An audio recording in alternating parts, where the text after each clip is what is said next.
대통령이 당선돼도 책임지자 동의하십니까? 이거 보세요. 그 탄핵 세력을 누가 부활시켰냔 말이야. 똑같이 사망돼서 우리도 사망돼서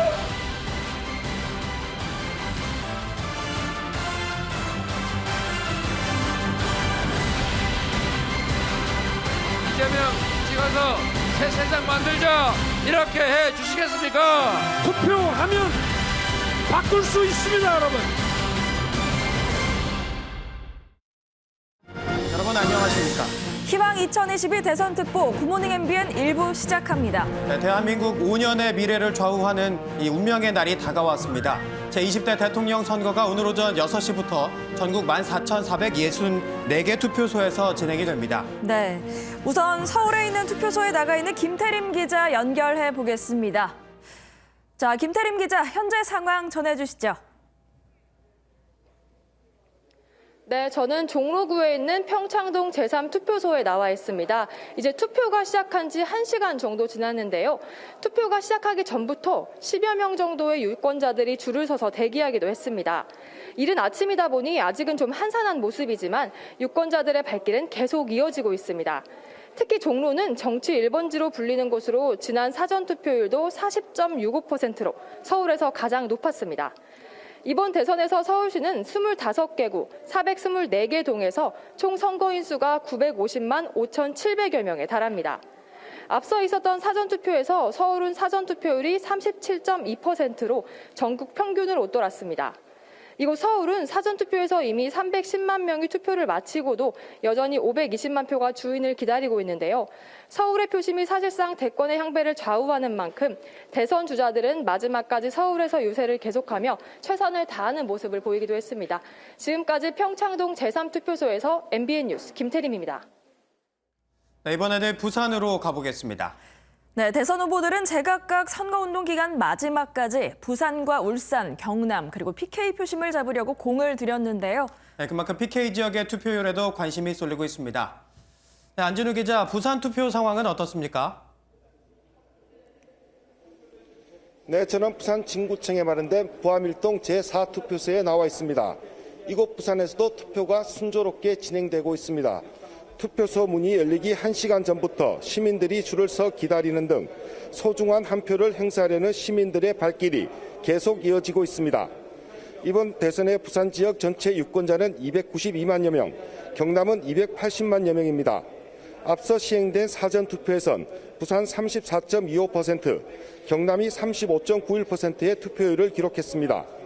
이곳 부산과 경남의 사전투표율은 전국 평균보단 조금 낮은 수치였습니다. 하지만 지난 19대 대선의 부산 경남 지역 사전투표율보단 약 10% 이상씩 높은 수치입니다. 그만큼 이번 대선에 대한 관심이 높다는 것이 표심으로 나타난 것으로 보입니다. 지난 19대 대선의 부산 지역 최종 투표율은 76.7%로 전국 평균보다 조금 낮았는데 이번 대선에서 투표율이 얼마나 나올지가 최대 관심사입니다. 지금까지 부산 진구청 투표소에서 MBN 뉴스 안진우입니다. 네, 이번에는 광주로 가보겠습니다. 이재명 후보의 텃밭이지만 이번 선거를 치르면서 윤석열 후보 측에서도 공을 들인 만큼 표심의 향방이 궁금한 지역입니다. 네, 사전투표율이 높았던 지역이기도 하죠. 이 시각 분위기 살펴보겠습니다. 정치훈 기자, 지금 상황은 어떻습니까? 네, 저는 폴리텍대학 광주 캠퍼스에 마련된 운암 3동 제2투표소에 나와 있습니다. 날이 밝으면서 이곳 투표소도 차분한 가운데 유권자들의 발길이 이어지고 있습니다. 투표가 시작되는 6시보다 일찍 나와 줄을 선 유권자도 볼 수 있었는데요. 오늘 광주 날씨는 종일 맑을 것으로 보여 투표에 지장을 주지는 않을 것으로 보입니다. 이곳 광주는 지난 4일과 5일 진행된 사전투표에서 48.27%로 전국 평균 투표율보다 11.34%포인트 높았습니다. 거의 유권자 가운데 절반 가까이 투표를 마친 셈인데요. 전남 사전투표율도 전국에서 가장 높은 51.45%에 달해 본투표율까지 이어질지 관심입니다. 더불어민주당 이재명 후보의 강세가 예상되지만 국민의힘 윤석열 후보도 호남에 적극적인 구애를 보인 만큼 높은 투표 열기가 어디로 향할지 관심이 모아지고 있습니다. 특히 선거 막바지에 논쟁이 된 복합 쇼핑몰이나 야권 단일화에 따른 표심이 어떻게 작용할지도 관심 포인트입니다. 지금까지 광주투표소에서 MBN 뉴스 정춘입니다.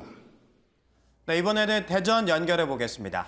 충청권은 역대 대통령 선거에서 승패를 가르는 캐스팅 보트 역할을 해온 곳인데요. 자, 김영현 기자, 대전 투표소 상황 전해주시죠. 네, 대전 월평중학교에 마련된 월평일동 제3투표소에 나와 있습니다. 투표소가 문을 연 오전 6시부터 유권자들의 발길이 이어지고 있지만 아직은 한산한 모습입니다.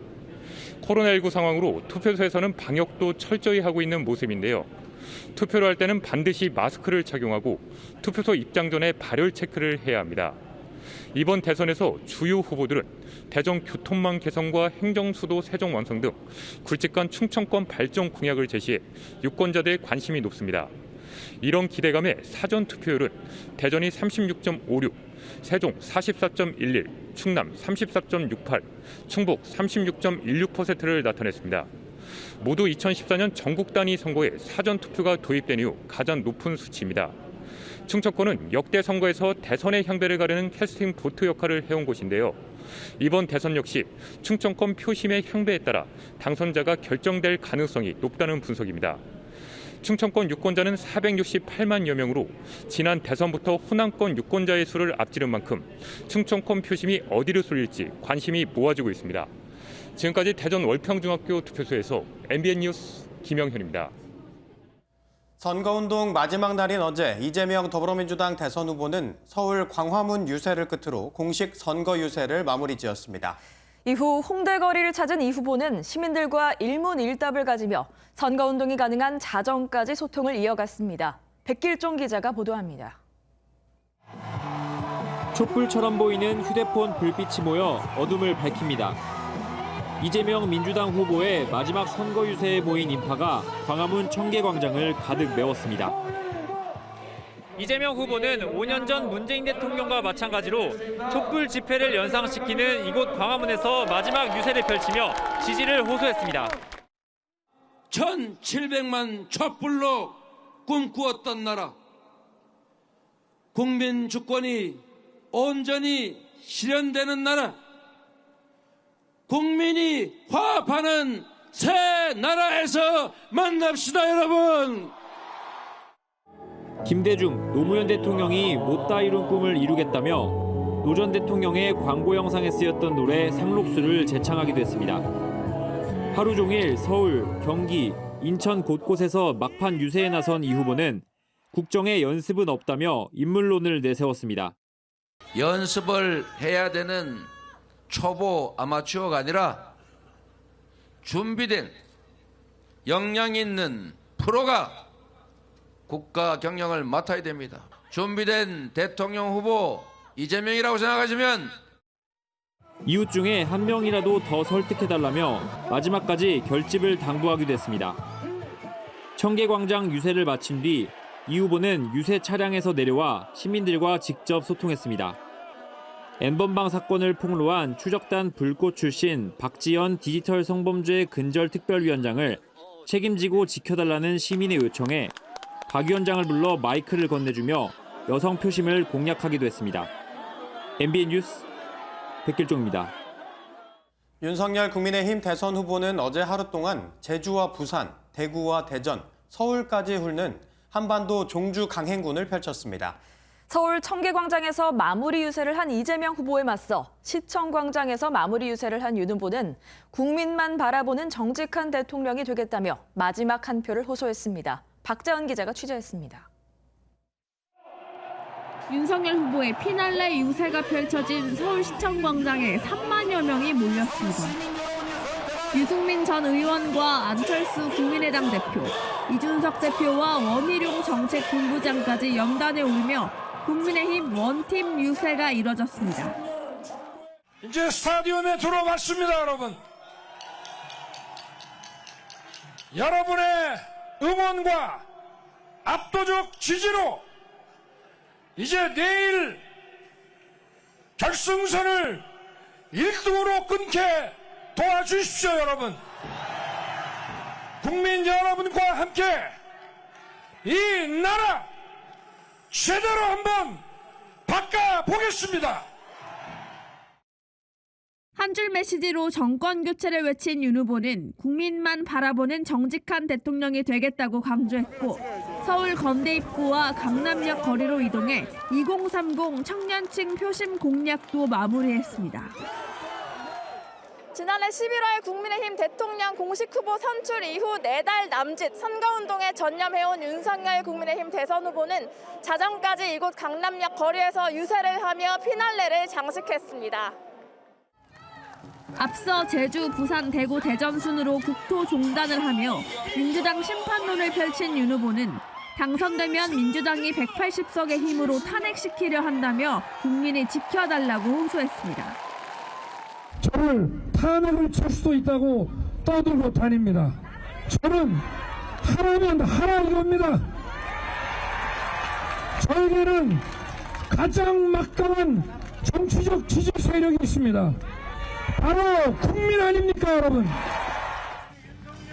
부산 유세에선 부산 출신 안철수 국민의당 대표가 역시 지원군으로 나서 5만 인파가 몰렸고 보수층이 집결한 대구 서문시장 유세엔 2만여 명이 몰렸습니다.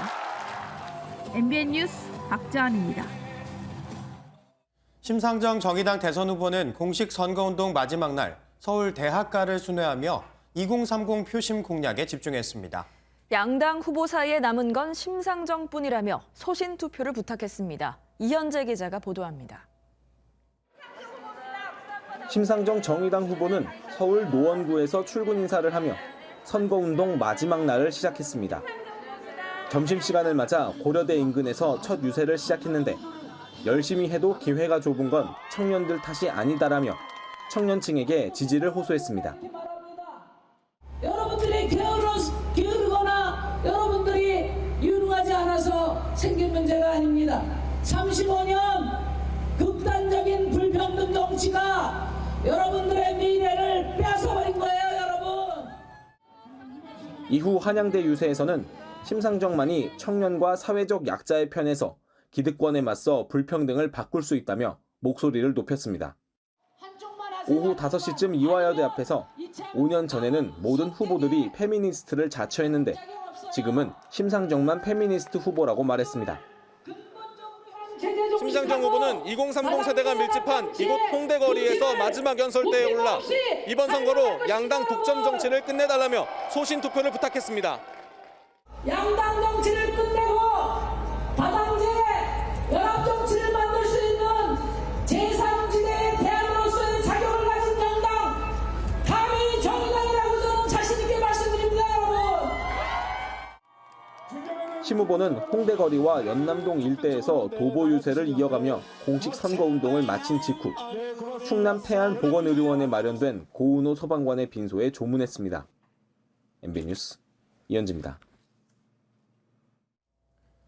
여야 지도부는 마지막까지 서로 지지층을 향한 총력전을 펼쳤습니다. 유세 과정에서 피습을 당한 송영길 민주당 대표는 머리에 붕대를 맨 채로 지지를 호소했고 국민의힘은 정권 심판론이 우세하다며 승리를 자신했습니다. 서남빛 기자가 보도합니다. 서울 신촌에서 둔기 피습을 당한 지 하루밖에 안 된 송영길 민주당 대표는 이재명 후보 유세 현장에 머리에 붕대를 동여맨 상태로 나타났습니다. 우리 이재명 후보와 민주당은 국민통합정부를 만들어서 윤석열 후보를 지지하신 국민들의 목소리도 겸허하게 경청해서 민주당은 야권 단일화의 역효과가 표심에 반영되고 있다며 박빙속 막판 뒤집기에 대한 자신감을 드러냈습니다. 이재명 후보의 막판 상승세가 아주 뚜렷합니다. 승리 가능성이 매우 높아졌다 이렇게 판단합니다. 국민의힘은 마지막 날까지 정권 교체론을 자극하며 정권 심판에 참여해달라고 호소했습니다. 이 모든 불공정과 비상식을 심판하는 날이 내일입니다. 선거는 심판입니다. 심판하지 않으면 정권이 5년 내내 저지른 모든 죄가가 묻혀버리고 국민의힘 지도부는 여유 있는 승리를 자신했습니다. 결국 투표 성명을 정하게 되면은 많게는 한 10%까지 차이 날 수 있다 이런 생각하고 있습니다. 민주당과 국민의힘은 지원 유세와 휴대폰 문자, SNS 등을 총동원해 지지층의 투표 참여를 당부했습니다. MBN 뉴스 서남빛입니다. 이번 대선은 역대급 비호감 대선이라는 말이 나올 만큼 상대 진영에 대한 각종 의혹 제기와 네거티브가 난무했었죠. 양측은 대선 마지막 날까지도 서로에 대한 비방과 공세를 멈추지 않았습니다. 신재우 기자가 보도합니다. 더불어민주당은 김건희 씨 도이치모터스 주가 조작 연루 의혹, 부동시 병역 면제 등 윤석열 후보에게 제기됐던 논란을 모두 언급하며 집중 공세를 이어갔습니다. 특히 최근 보도된 김만배 녹취록을 근거로 대장동 몸통은 이재명 후보가 아니라 윤 후보임을 강조했습니다.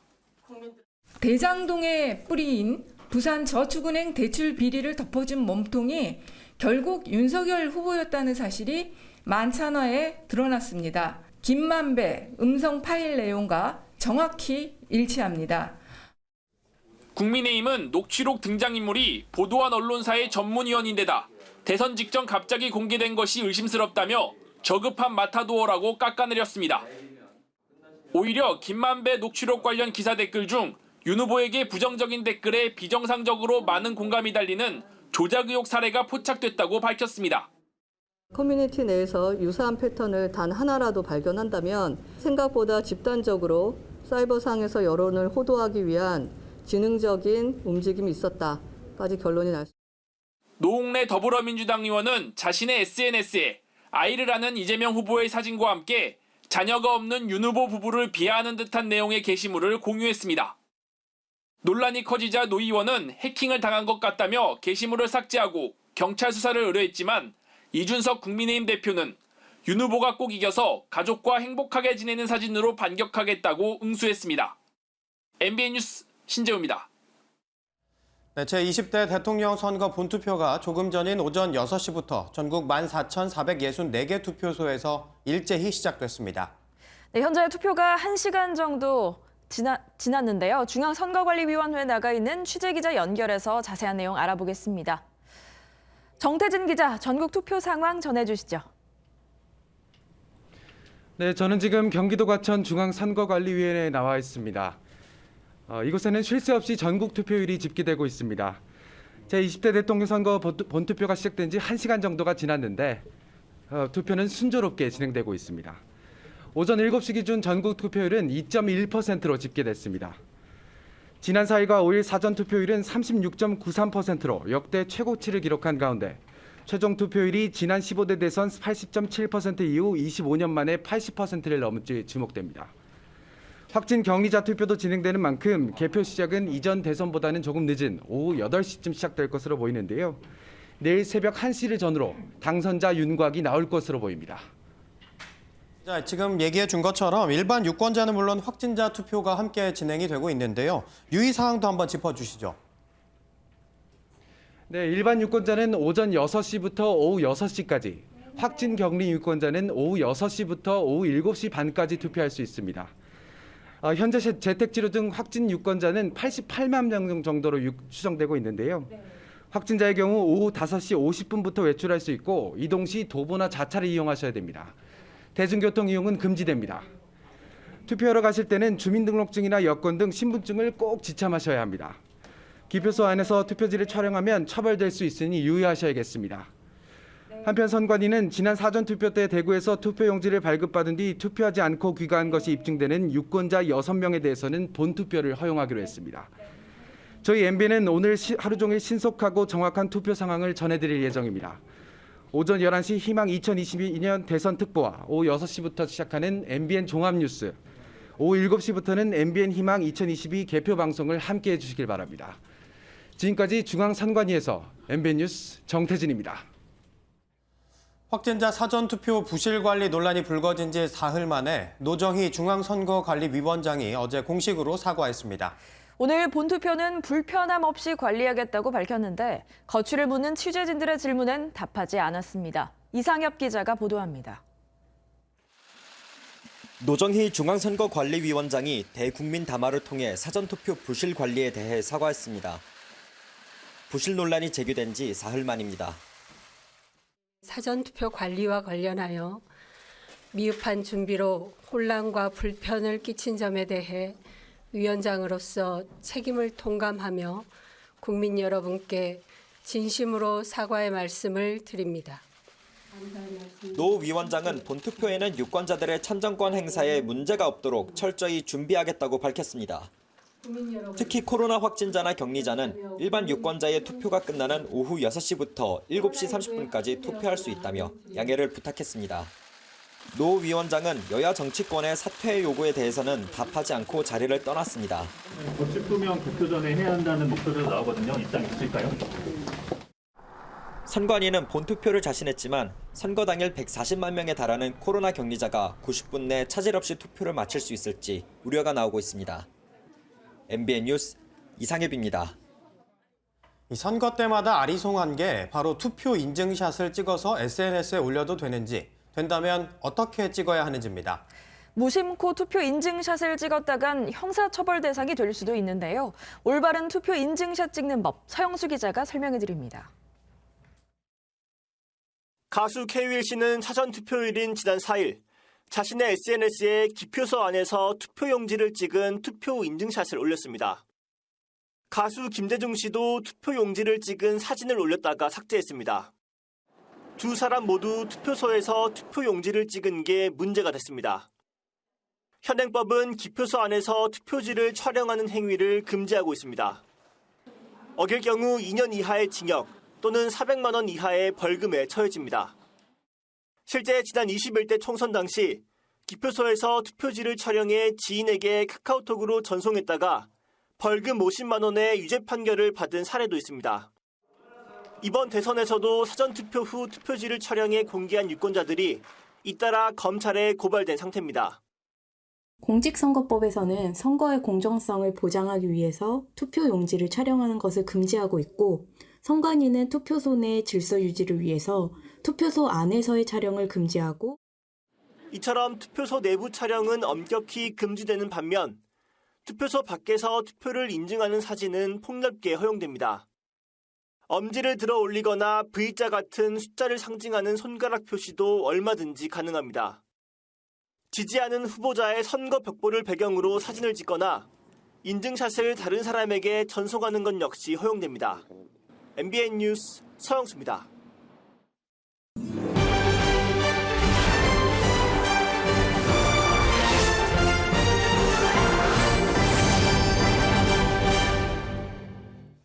네, 이번 대선 후보들 모두 정치적 명운을 걸었다고 할 만큼 치열한 승부가 예상됩니다. 최후의 승자는 과연 누가 될까요? 네, 더불어민주당 선대위 현근택 대변인 그리고 국민의힘 선대본부 이두하 대변인 모시고 말씀 나눠보겠습니다. 어서 오세요. 안녕하세요.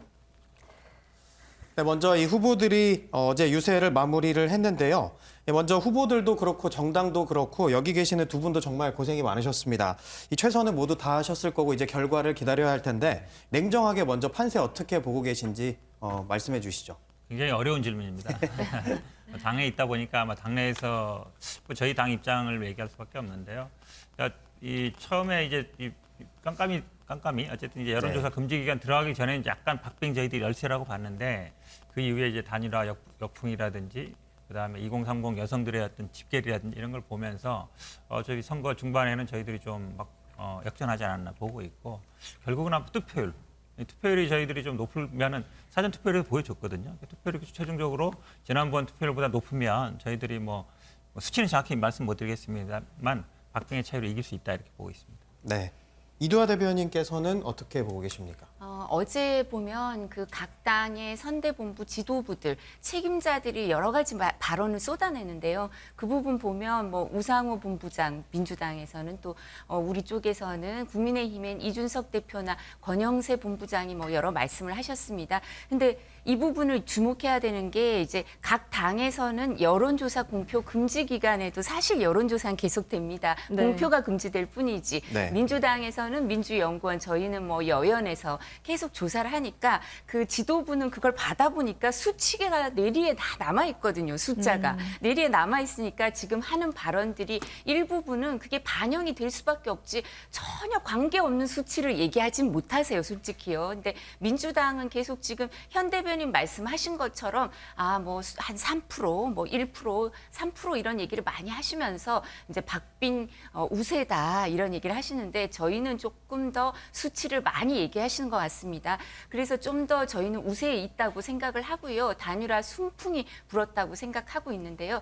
근데 이 부분 관련해서 저희가 꼭 오늘 드리고 싶은 말씀은 지금까지 저희가 갖고 있는 결과는 여론조사 결과이지 이게 투표하고 직결되진 않습니다. 투표해야 바뀌고 투표해야 이기니까 오늘 본 투표를 하셔야 그 부분이 실현이 되는 거니까요. 저희는 오늘 국민의힘에서는 투표 독려를 하기 위해서 노력하고 투표 독려해서 저희 지지층들이 다 결집해서 투표를 하시면 이길 수 있다고 생각합니다. 네. 네, 일단 두 분 말씀부터 들어봤는데요. 어제 마지막 유세 현장 한번 보고 오겠습니다. 김대중 대통령이 못다 이룬 평화 통일의 꿈을 노무현 대통령이 못다 이룬 반칙과 특권 없는 세상의 꿈을 문재인 대통령이 꿈꾸고 있는 나라다운 나라를 반드시 만들어 내겠습니다, 여러분. 대한민국의 운명과 우리 국민들의 미래가 달린 이 역사적인 대회전의 장에서 마지막 단 한 사람까지 참여해 어게인 2002 승리의 역사를 함께 만들어 주시겠습니까? 여러분께서 압도적인 지지로 저와 국민의 힘에게 정부를 맡겨주신다 한들 저희가 일당 독재할 수는 없지 않습니까? 야당과 협치해야 합니다. 좋은 야당 만들어 주십시오, 여러분. 민주당과도 멋지게 협치해서 국민 여러분께 통합을 선사해 드리고 경제 발전 이루가겠습니다, 여러분. 이런 역대 비호감 선거 이번 대통령 선거로 끝내야 된다. 양당만 서로 교대로 정권 잡는 시대 이제 이번 대통령 선거로 끝내자. 그러려면 제3지대에 확실한 대안을 키워야겠다. 저는 이런 소신 정치의 열망이 투표율을 끌어올리고 있다고 생각하는데 여러분 동의하십니까? 단언컨대 지금 세 사람 후보 중에 심상정에게 찍는 표만 대한민국을 미래로 안내하는 표가 될 겁니다. 네, 심상정 후보까지 세 후보의 이야기 어제 들어봤는데요. 오늘 주진희 기자도 여기 나와 있는데 주 기자 어제 그 심상정 후보의 동선도 한번 짚어주시죠. 네, 어제 심상정 후보는 특히나 그 2030 대학가를 많이 공략을 했는데요. 한번 움직임을 보면요. 처음부터 고려대학교부터 시작을 해서 네. 한양대를 거쳤고요. 이화여대 앞에서는 2030 여성들을 향해서 호소했습니다. 다음에는 신촌을 거쳐서 다음에 홍대. 마지막 유세는 방금 보신 게 홍대거든요. 네. 홍대에서 유세를 하면서 2030들에게 표심을 호소했었습니다. 네, 각 네. 후보들마다 좀 청년들 공략에 좀 집중하는 모습이었습니다. 네, 맞습니다. 앞서 이재명 더불어민주당 후보와 윤석열 국민의힘 후보의 발언도 들으셨는데요. 22일간의 공식 선거운동을 마무리하면서 이제 피날레를 서울 청계광장과 서울시청 광장에서 가졌습니다. 서울 중심부에서 불과 400m 거리를 두고 총력전을 펼쳤는데 이곳으로 마지막 유세 현장을 선택한 의미는 뭐라고 보시는지 먼저 현근택 대변인. 네, 청계광장이 이제 광화문 광장 옆에 있잖아요. 원래는 이제 아마 광화문 광장이 열려 있으면 그쪽에서 할 예정이었는데 지금 뭐 공사 중이어서 청계광장에서 했고요. 뭐 광화문 광장이나 청계광장은 우리 2016년 촛불혁명의 발원지로 유명하죠. 그 당시에 또 이재명 후보가 당시에 성남시장일 때 최초로 어찌 보면 이제 박근혜 전 대통령 하야를 주장하면서 굉장히 유명해졌습니다. 한마디로 얘기하면 메시지는 지금 나온 것처럼 민주정부 4기를 열겠다 이제 이런 확고한 의지도 있고요. 지금 어쨌든 우리나라 민주주의가 퇴행하는 거 아닌가. 결국은 민주주의가 경제도 지킨다. 그리고 안보도 지킨다. 이런 확고한 신념이 있기 때문에 민주주의 위기를 우리가 이번에 어쨌든 뭐 검찰 독재 이런 얘기가 나오고 있기 때문에 민주주의를 지키자. 이제 그런 어떤 촛불혁명에 참가했던 분들한테 호소한 면이 있고요. 지금 뭐 어쨌든 미래로 나아가자. 그리고 왜냐하면 과거로 이게 사실 뭐 심판 선거라 얘기하지만 이제 과거를 우리가 자꾸 문제를 제기한다고 해서 뭐가 나아질 수 있는 건 아니거든요. 그러니까 민주주의를 지키고 미래로 나아가자. 그리고 우리들의 삶을 개선시키자. 이런 어떤 메시지를 던지는 장소와 의미가 있었다고 보고 있습니다. 네. 민주주의를 지키고 미래로 나아가자 이렇게 말씀을 해주셨는데요. 이두하 대변인님은 어떻게 보시나요? 저희는 이제 시청 광장에서 했는데요. 정말 기록적인 인파가 모여서 저희도 그거를 전 직접 가지는 못하고 화면을 통해서 봤는데 정말 뿌듯하더라고요. 근데 국민이 불러낸 그리고 국민이 키워주신 윤석열 후보거든요. 그래서 시청 광장에서 국민들과 마지막으로 소통하면서 이제 국민이 중심이 되는 나라를 만들겠다, 새로운 미래를 열겠다 이런 말씀을 드리는 거고요.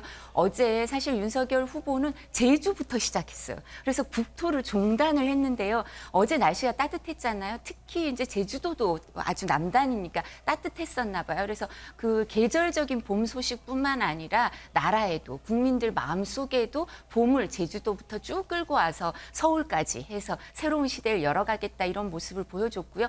공정과 상식을 회복하고 자유와 법치가 다시 바로 세워지는 국민이 중심이 되는 그런 나라를 만들겠다. 그리고 약자가 배려되는 나라뿐만 아니라 국제사회에서 존중받을 수 있는 그런 떳떳한 나라 만들겠다라고 어제 각오를 다지는 자리였습니다. 네. 이번 선거에 앞서서 사전 투표율이요 36.93%를 기록을 했습니다. 역대 가장 높은 사전 투표율을 기록했는데 사실 이 부분에 있어서도 양쪽에서 저마다 각자의 해석을 하고 계십니다. 그 얘기도 한번 들어봐야겠는데 일단은 호남이 가장 높게 나왔습니다. 네. 뭐 전통적으로 사전 투표율이 호남이 높게 나왔습니다. 호남과 세종이 높게 나왔는데 이번에도 이제 비슷한 현상이 나타나는데요. 근데 이제 결국은 평균치보다 얼마 정도 높으냐 이제 그걸 저희들이 보는데 지난번보다는 평균치가 조금 더 높았습니다. 호남 지역이. 그러고 보면 아마 호남 지역에서 사전 투표가 좀 많이 이루어졌다는 건 맞는 것 같고요. 아마 호남 지역이 두 가지 같은데 저희 어쨌든 전통적으로 민주당이 지지받지 맞고요.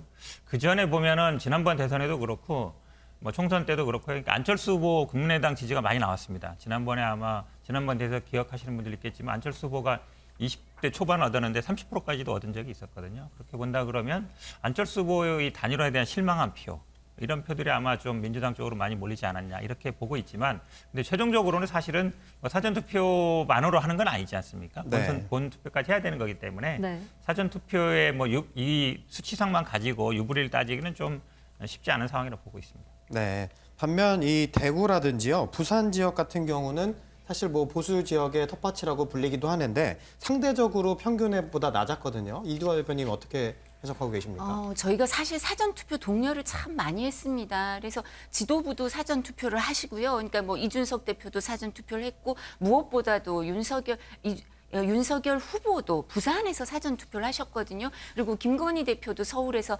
사전투표를 하고 그리고 저희도 뭐 전국적으로 사전투표 독려하는 그런 활동을 많이 벌였는데 좀 말씀하신 것처럼 안타깝게 대구 지역이나 전통적인 지지층에서 사전투표가 그렇게 뭐 지난번보다 많이 나왔지만 사실 전국적인 평균에 비해서는 조금 낮은 데도 있고 그랬습니다. 근데 지금 저희 이제 본투표 오늘 6시부터 하는데 저 투표율을 보니까 대구가 조금 높은 것 같던데요. 그래서 본투표를 많이 하시는 게 아닌가 이런 마음이 들고요. 그리고 이제 지지층들이 어떤 얘기를 하셨냐면 사전투표 저희가 독려하고 나니까 사전투표 혼란이 있지 않았습니까? 그 부실한 선거 관리를 보고 우리 말이 맞지 않았냐. 사전투표가 제대로 좀 관리가 안 될 것 같다고 지지층들이 걱정을 많이 하셨는데 그런 부분 때문에 본투표를 하겠다는 마음을 갖고 계시는 분들도 많은 것 같은데요. 그래서 오늘 본투표를 꼭 한 분도 빠짐없이 주권자들이 다 소중한 한 표 행사하셨으면 하는 마음입니다. 네.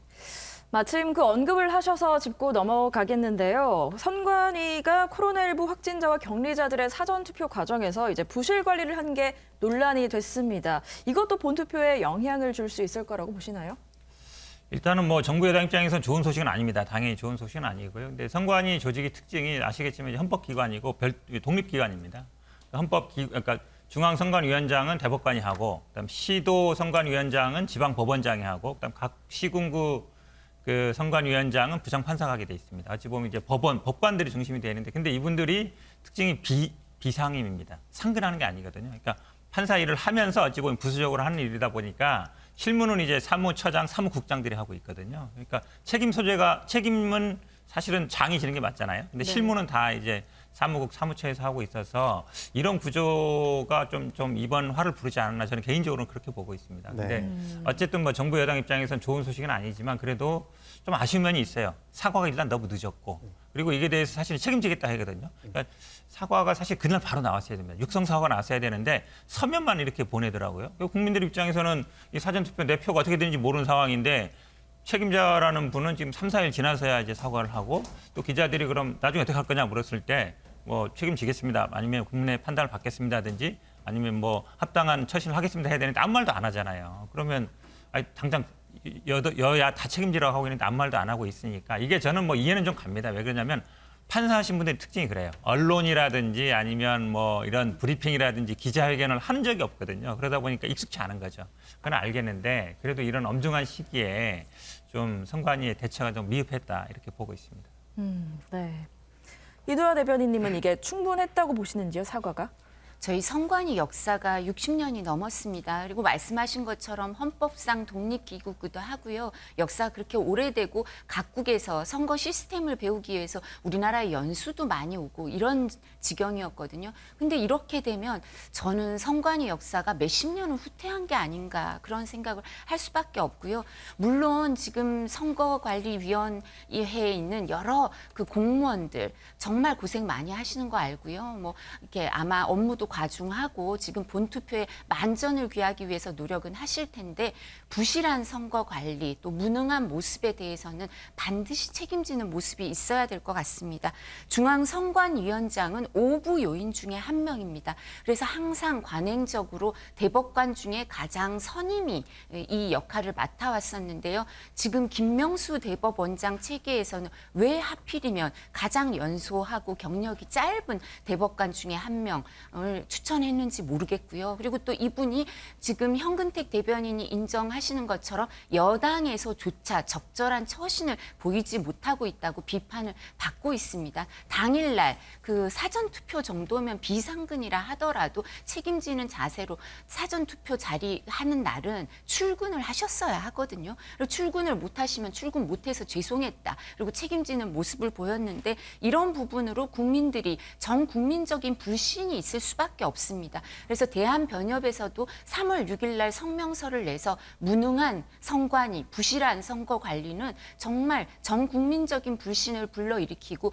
민주주의의 근본 원칙을 무시했다. 그래서 정부의 위신까지 손상됐다. 이런 성명서가 나왔기 때문에 선거가 끝나고 나서는 이런 부분 반드시 이 부분 밝혀져야 할 거고요. 저는 그 과정에 상임위원이, 선관위 상임위원이 지금 공석이거든요. 대통령이 임명하셔야 되는데 이 부분이 없는 것도 큰 영향을 끼쳤다고 생각하고요.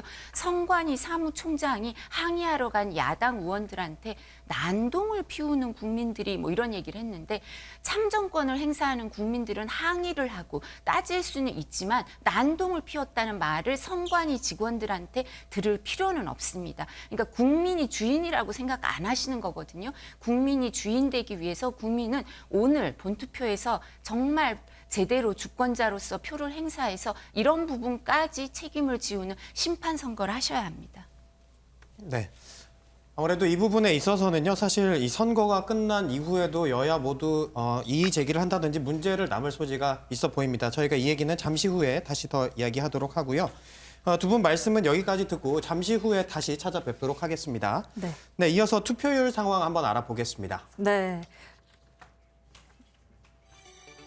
네, 이 시각 선거 상황실입니다. 제20대 대통령 선거 본 투표가 시작된 지 1시간 30분 정도가 지났는데요. 지금부터 전국의 투표율 함께 살펴보겠습니다. 네, 각 도시를 대표하는 명소들과 함께 살펴보도록 하겠습니다. 지금 바로 만나보시죠. 네, 국립서울 현충원이 내려다 보이는 서울입니다. 이 시각 현재 서울의 투표율 2.1%입니다. 네, 경기입니다. 수원 화성이 보이고 있는데요. 사전 투표율은 최저였지만 지금 2.2% 기록하고 있습니다. 네, 해외 아닙니다. 송도 국제도시의 모습을 보고 계신데요. 인천의 투표율 2.3%입니다. 네, 멋진 광안대교가 펼쳐져 있습니다. 현재 부산 투표율은요, 2%입니다. 네, 고래의 도시 울산입니다. 울산의 투표율 보시죠. 2.3%입니다. 네, 해금강이 펼쳐져 있는데요. 참 아름답습니다. 현재 경남 투표율은 2.2%입니다. 네, 83타워에서 내려다보는 대구의 전경은 어떨지 궁금해지는데요. 대구 투표율 2.6%입니다. 네, 역사의 도시입니다. 경북으로 가볼게요. 현재 이 시각 경북 투표율은 2%입니다. 네, 지금 이 국립 5.18 민주묘지가 내려다보입니다. 빛골 광주의 투표율은 1.8%. 네, 전남으로 가보겠습니다. 현재 사전 투표율 가장 높은 수치를 보여줬는데요. 전남 투표율은 1.4% 진행되고 있습니다. 네, 고즈넉한 전통의 미가 살아 숨쉬는 전주 한옥마을. 전북의 투표율 1.7%. 네, 대전입니다. 엑스포 과학공원 한비탑이 보이는 대전. 저는 꿈돌이가 가장 먼저 생각나는데 지금 2.5% 기록하고 있습니다. 네, 충남의 모습이 보입니다. 국남지 연꽃이 아름다운 곳이죠. 충남의 투표율 2.1%입니다. 네, 충북으로 가봅니다. 도담 삼봉 참 아름다운데요. 지금 이 시각 2.2% 기록하고 있습니다. 여유 있게 산책하고 싶은 세종 호수공원이네요. 세종의 투표율 1.9%입니다.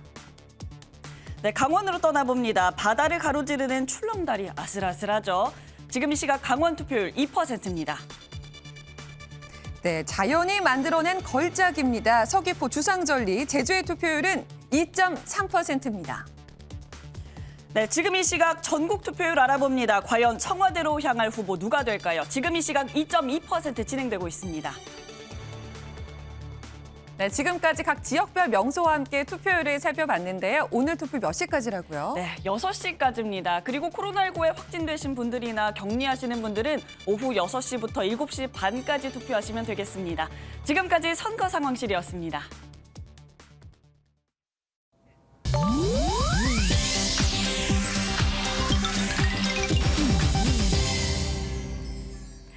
대통령 선거 날인 오늘 인터넷에선 어떤 소식들이 화제일까요? 인터넷 바글바글입니다. 20대 대선 후보들의 재산은 유권자들의 관심사 중 하나죠. 중앙선관위가 우편 발송한 20대 대통령 선거 책자형 선거 공보를 보면 재산이 가장 많은 후보는 기호 13번 통일한국당 이경희 후보로 무려 1,499억여 원을 신고했습니다. 기호 6번 국가혁명당 허경영 후보는 264억여 원으로 뒤를 이었습니다. 한편 기호 1번 이재명 더불어민주당 후보의 재산은 32억 1,716만 원, 기호 2번 윤석열 국민의힘 후보는 77억 4,534만 원을 신고했습니다. 기호 3번 정의당 심상정 후보는 14억여 원이라고 밝혔는데요. 이처럼 주요 후보들의 재산이 통계청이 지난해 3월 조사한 국내 가구당 평균 자산인 5억 253만 원을 훌쩍 넘는 걸로 나타났습니다. 반면 재산이 가장 적은 후보는 기호 12번 진보당 김재현 후보로 5,180만 원의 재산을 신고했습니다. 후보자들의 재산은 이렇게 제각각이지만 과연 유권자들의 선택에 어떤 영향을 미칠진 두고 봐야겠습니다. 후보자들의 재산과는 별개로 대선을 치르는 과정에서 국민의 세금이 상당액 쓰이는데요. 먼저 정당에 지급되는 선거 보조금입니다. 중앙선거관리위원회는 이번 대선에 후보를 낸 5개 정당에 총 465억 4,500여만 원의 선거 보조금을 지급했습니다. 의석수 등을 기준으로 차등 배분했는데 가장 많은 의석을 가진 민주당은 224억여 원, 국민의힘에는 194억여 원이 지급됐고 한석을 갖고 있는 기본소득당은 가장 적은 3,500여만 원을 지원받았습니다. 각 후보들이 쓴 선거 비용을 보전하는 데에도 세금이 투입되는데요. 후보의 득표율이 10%에서 15% 사이라면 50%, 15%를 넘으면 전액을 돌려받을 수 있습니다.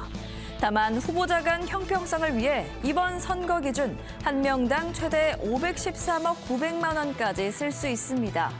이렇게 국민 세금으로 후보들을 지원해주는 이유는 능력이 뛰어나지만 돈이 없어 선거에 나오지 못하는 후보에게도 기회를 주기 위한 건데요. 취지와는 달리 결과적으로 득표율이 높은 거대 정당에게 유리한 제도란 지적도 나오고 있습니다. 대선을 앞두고 집집마다 선거 공보물 받으셨을 텐데요. 이번 대선의 홍보물 규모도 엄청났습니다. 선거 벽보부터 살펴보면 유세기간 대선 후보들의 벽보는 전국 8만여 곳에 모두 118만여 부가 붙은 걸로 예측됩니다. 또한 공보물은 한 후보당 보낼 수 있는 최대치가 법적으로 정해져 있는데요.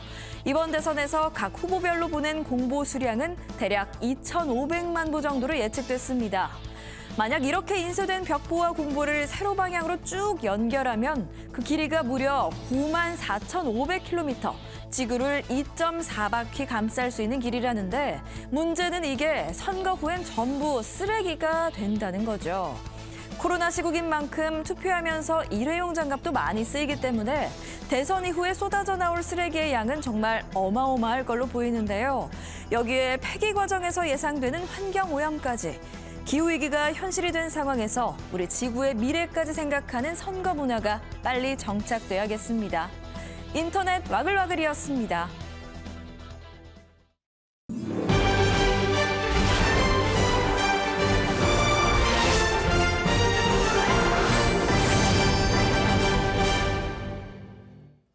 오늘 코로나19 신규 확진자 수가 35만 명에 육박할 것으로 보입니다. 2년여 전 국내에서 확진자가 처음 발생한 이후 코로나19 누적 확진자가 500만 명을 넘어서면서 인구 10명 중 1명꼴로 감염된 경험이 있는 셈인데요. 이 오미크론 변이는 앞으로 2주 사이에 유행이 최정점을 지나게 될 것이라는 전망이 나오고 있습니다. 김도형 기자입니다. 어젯밤 9시 기준으로 코로나19 확진 판정을 받은 사람은 32만 6천 명을 넘어섰습니다. 수도권은 18만 7천여 명, 비수도권은 13만 9천여 명으로 집계됐습니다. 그제 같은 시간대보다 무려 13만 명 가까이 폭증한 수치입니다. 누적 확진자 수도 519만 명을 넘어섰습니다. 국내 인구 10명 가운데 1명꼴로 코로나19에 감염된 셈입니다. 1만 명에서 10만 명으로 늘어나는 데는 23일이, 10만 명에서 20만 명까지는 12일이 걸렸는데 30만 명까지는 7일로 줄어들었습니다. 방역당국은 이런 추세라면 오늘부터 앞으로 2주 사이에 확진자가 정점에 달할 것으로 전망했습니다. 이런 가운데 위중증 환자가 1,000명 선을 넘어서면서 우려의 목소리가 나오고 있습니다. 방역당국은 아직까지 중증 환자의 병상은 충분히 감당 가능하다고 밝혔습니다. 위중증 환자 중에 약 2,000명 정도를 안정적으로 대응할 수 있는 그 병상이라는 걸 말씀드립니다. 한편 하루 PCR 검사 건수는 한계치를 넘어 100만 건에 달하고 있습니다. 방역당국은 동네 병의원 신속항원 검사에서 양성이 나오면 PCR 검사를 따로 하지 않고도 최종 확진으로 인정하는 방안을 이르면 다음 주 월요일부터 시행합니다. MBN 뉴스 김도형입니다. 대선일인 오늘 맑고 포근한 날씨를 보이겠습니다. 현재 서울은 1.8도로 영상권에서 출발하고 있고요. 한낮에는 15도까지 오르면서 4월 초순만큼 포근하겠습니다. 다만 아침과 낮의 기온차가 크게 벌어지는 만큼 나오실 때는 옷차림에 신경 써 주셔야겠습니다. 오늘 날은 포근하겠지만 미세먼지가 기승을 부리겠습니다. 현재 전국 대부분 지역의 초미세먼지 농도 나쁨 수준을 보이고 있는데요. 대기가 정체되면서 중부와 전북, 광주와 경북, 제주 지역은 종일 공기가 탁하겠습니다. 한편 맑은 날씨 속에 대기의 건조함은 계속되고 있습니다. 서쪽 지역은 계속해서 건조주의보가 확대되고 있고요. 동해안 지역은 수일째 건조경보가 발효 중입니다. 바람도 약간 강하게 부는 만큼 오늘도 불씨 관리 잘 해주셔야겠습니다. 오늘 전국의 하늘 표정은 대체로 맑겠지만 중부 내륙과 서해안, 호남 지역은 오전까지 짙은 안개가 끼겠습니다. 이 시각 현재 기온 보겠습니다. 청주 2.8도, 대전 영하 0.3도, 대구 0.9도로 대부분 지역이 영상권에서 출발하고 있고요. 한낮 기온은 청주 17도, 대전과 대구 18도, 광주는 19도까지 오르면서 일교차가 크게 벌어지겠습니다. 당분간 평년 기온을 웃도는 포근한 날씨가 이어지겠고요. 휴일에는 건조함을 달래줄 단비가 내리겠습니다. 날씨였습니다. 희망 2022 대선 특보 굿모닝 MBN 1부 마치겠습니다.